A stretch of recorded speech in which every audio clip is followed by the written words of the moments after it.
Buenas tardes con todos, mi nombre es María del Cisne Córdoba y hoy voy a presentar el análisis del framing de la seguridad en Ecuador, un estudio crítico sobre cómo el discurso del Estado en guerra reconfigura el poder y las capacidades estatales de nuestro país.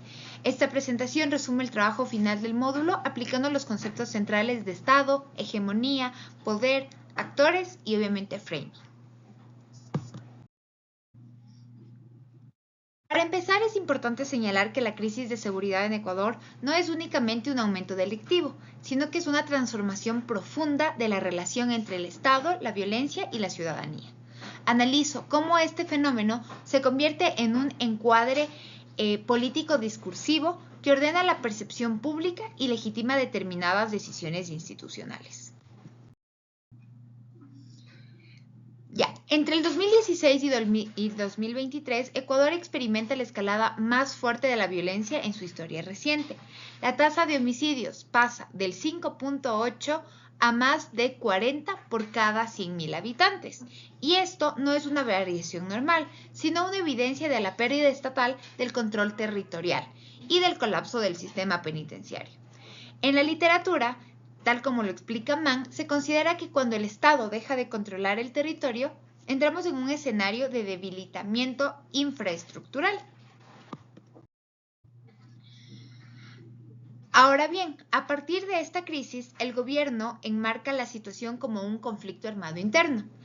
Y aquí Ednan nos menciona que este frame selecciona ciertos elementos de la realidad, pero descarta otros, orientando cómo la ciudadanía interpreta aquí a la violencia.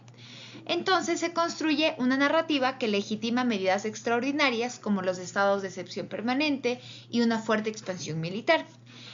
Por lo tanto, este frame no es neutro, sino que cumple una función política, que es la de reorganizar el poder a favor del Ejecutivo.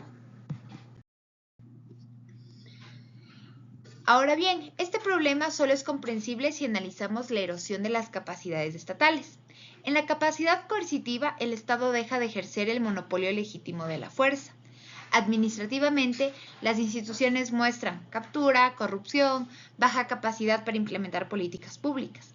En lo extractivo, obviamente, seguimos con una fiscalidad débil que aquí no financia ninguna seguridad integral como tal. Y en legitimidad, la desconfianza ciudadana se profundiza. Es decir, que ya no enfrentamos solo violencia, sino que también enfrentamos a un Estado debilitado. Ahora bien, las cárceles son el símbolo más brutal de esta crisis. ¿Por qué? Porque no solo se han convertido en zonas sin control estatal, sino en espacios gobernados por poderes alternativos que imponen su propio orden, como las bandas. La masacre carcelaria aquí no viene a ser un hecho aislado, sino que es la prueba que la capacidad estructural del Estado está en su punto más bajo.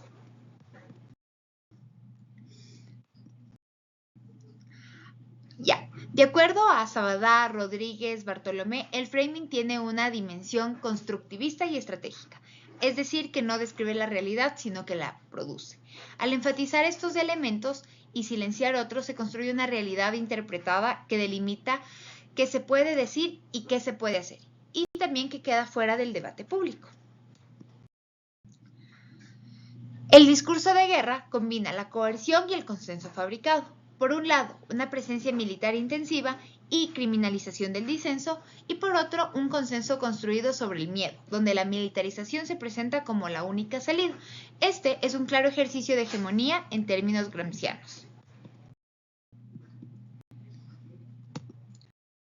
Ahora bien, aquí identificamos uno de los mecanismos claves, que es la construcción del enemigo interno. La criminalidad se asocia a territorios empobrecidos y a cuerpos racializados, convirtiendo a ciertos sectores en sospechosos permanentes. Es lo que Wokan llama estigmatización territorial. La pobreza se vuelve amenaza en lugar de un problema social. Por lo tanto, el país queda dividido en zonas de protección y zonas de sospecha. En las zonas de élite el Estado promete seguridad y en las zonas populares los cuerpos se vuelven objetos legítimos, más bien de vigilancia y castigo o un blanco potencial. Aquí aplico una lectura foucaultiana cuando hablamos del miedo y precisamente en el que el miedo no es solo emoción, sino que es una tecnología del gobierno. Cuando todo se enmarca como guerra, la ciudadanía tolera la suspensión de garantías y acepta mayor control estatal. Esto se traduce en menos espacio para el disenso legítimo. Y yéndonos a la consulta popular, precisamente esta dejó de ser un ejercicio deliberativo, se transformó en un ritual de alineación política, donde votar sí simboliza patriotismo y votar no más bien significa cómo apoyar al enemigo, lo que reproduce lo que O'Donnell denomina como una democracia delegativa. Ahora bien, en este esquema, en el plebiscito permanente del Ejecutivo, el presidente es concebido como el único representante legítimo del pueblo, y por lo tanto la consulta funciona para reafirmar su autoridad y desplazar al debate racional hacia la lealtad al líder como tal.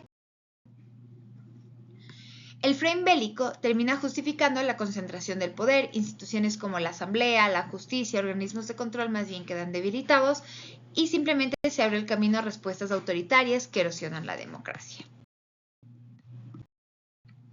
Dentro de las causas que también tenemos es la invisibilización de causas estructurales.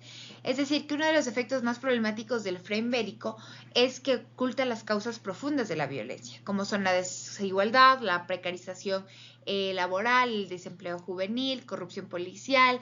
Por lo tanto, la violencia aparece como algo externo, no como el resultado de décadas de políticas públicas. Desde la perspectiva de estructuras sociales, la violencia se encuentra ligada a un modelo económico que produce territorios descartables. Por lo tanto, el Estado aparece solo como aparato punitivo y no como garante de derecho.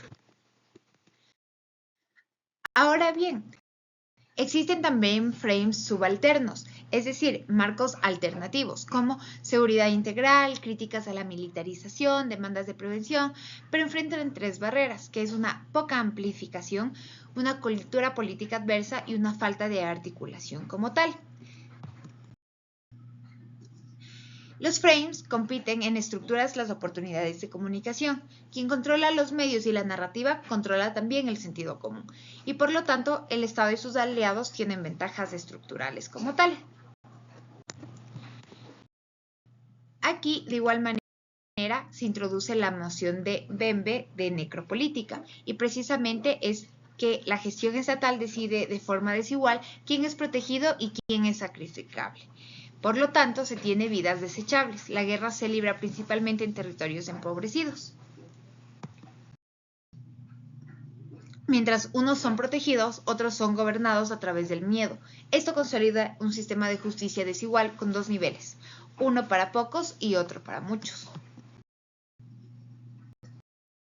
Por lo tanto, se puede decir que la crisis de seguridad no solo refleja fallas del Estado, sino que se convierte en un eje discursivo que reconfigura el campo político. Y de igual manera, la seguridad es un campo simbólico donde se define qué Estado queremos y qué ciudadanía estamos construyendo. Como alternativas, tenemos obviamente superar la respuesta únicamente coercitiva, porque el reto no es más fuerza, sino más y un mejor Estado, lo que implica prevención social, reforma policial, control territorial integral, combate a la corrupción, y de igual manera el reconstruir las capacidades estatales integrales que se tiene, que obviamente para todo esto debemos fortalecer las 4 capacidades previamente mencionadas, coercitiva, administrativa, extractiva y de legitimidad.